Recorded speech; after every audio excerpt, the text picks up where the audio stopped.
Good morning, folks. Our thought for the day: great kids, no accident.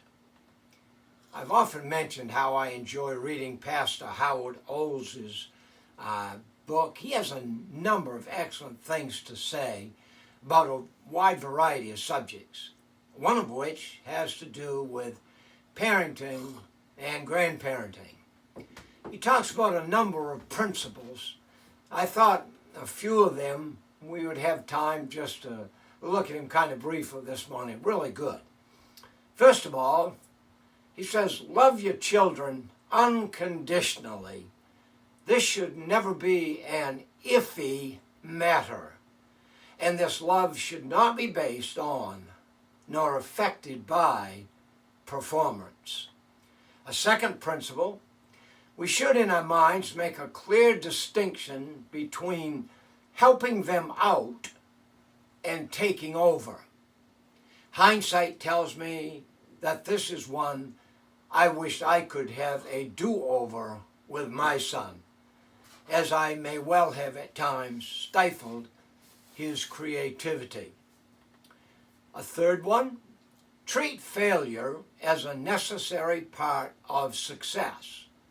Whatever we do, we should make it a practice to not focus on their failures, as these things are just part of the learning process. Another good idea or principle that is closely related to the previous one: be sure to evaluate their accomplishments according to their ability. Another way of saying this: never use comparisons, especially among siblings or among anyone else for that matter. A final principle: encourage personal responsibility for actions taken.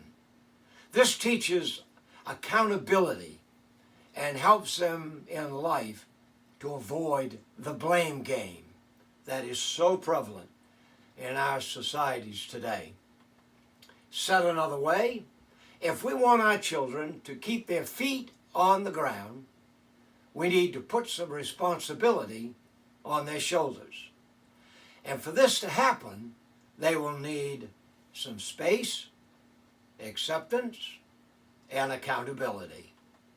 I like the way someone else kind of said much the same thing, but in a little different way.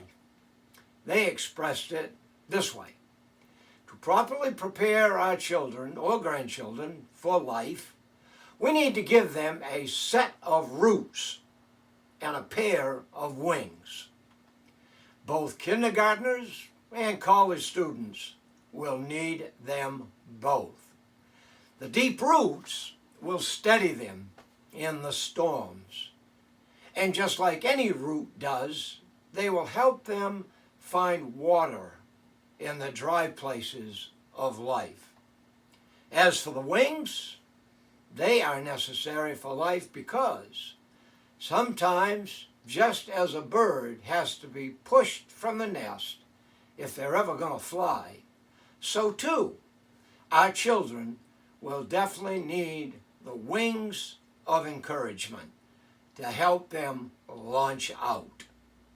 Folks, shaping a life is serious business, and it has been suggested that the most important decisions are not being made in the White House, but in our houses, as these decisions will help shape society here in the 21st century and indeed well beyond. There is a verse in the Bible that says, train up a child in the way he should go, and when he is old, he will not depart from it. If your children or grandchildren have kind of strayed from the training of their childhood, there is still hope in your future. Pray that the Lord will enable them to recognize and recall the teachings you instilled in them, and that He will show them the way back home. May God help us with this awesome responsibility of proper parenting. What a privilege it is, because I believe the very survival of our country will in large measure depend on how well we do this very thing. That's our thought for the day. Thanks again for joining us. Hope to see you Sunday morning for a message from the Word of God. God bless you. Have a great day.